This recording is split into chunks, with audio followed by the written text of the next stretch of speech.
How to fix Snapchat not showing chats. If you are having trouble with your chats on Snapchat, here is how you can fix it. But before we get started, make sure to head down below to give this video a quick like and subscribe to the channel. Let's begin. First thing you need to do is go ahead and long press on the Snapchat, and then from here you just want to tap on the info icon to head over to its app info. The first thing you want to do is go ahead and force stop the app. This will restrict all of the background activities that is happening and completely stop the app. Now, what you want to do is go ahead and click on storage, tap on clear cache. If you want, you can also clear data for once. It will clear out all of your login details. You will have to log back in.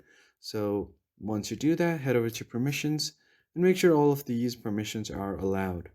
And after doing that, head over to the battery uses, set this to unrestricted, and once you do that, you can restart your phone and see if it works.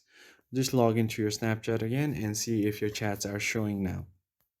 But if it's still not showing, then you might want to contact the Snapchat help and support, and they should be able to help you with this problem. I hope you found this helpful. I'll see you guys next time.